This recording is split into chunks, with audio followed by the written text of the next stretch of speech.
যখন কারাগারে যাই নজরুলের গান গায়, আমরা যখন মিছিল করি তখন নজরুলের গান গায়, আমরা যখন স্লোগান দেই নজরুল আমাদেরকে প্রেরণা দেন।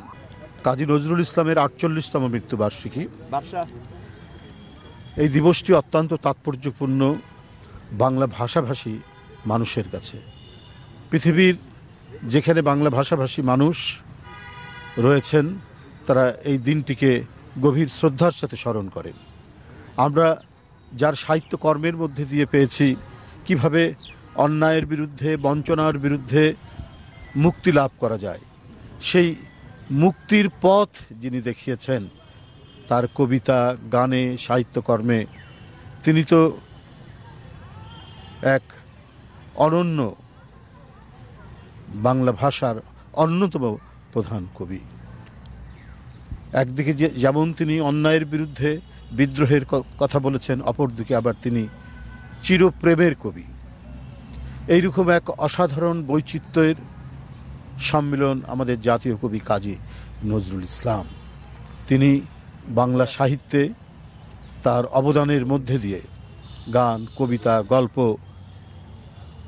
গানের যে সুর দিয়েছেন সব মিলিয়ে এক নবজাগরণ সৃষ্টি করেছিলেন। আমরা তার আত্মার মাগফিরাত কামনা করি।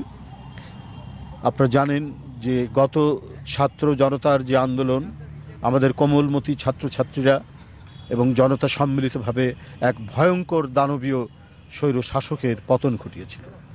সেই আন্দোলনের উত্তাল ঢেউর মধ্যে আপনারা শুনেছেন কারার ওই লৌহ কপাট। আপনারা সেই আন্দোলনের মধ্যেই শুনেছেন ওরা ঝর্ণার মতো চঞ্চল।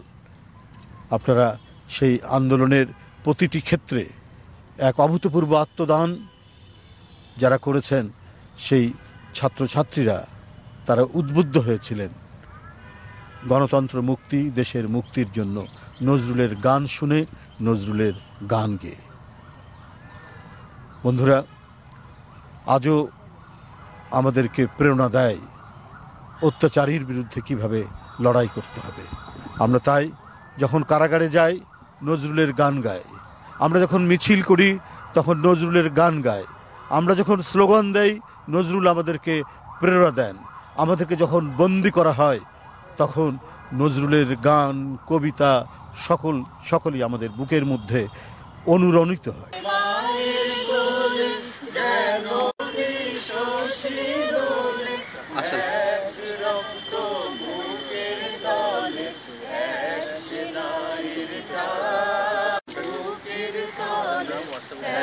সেনারির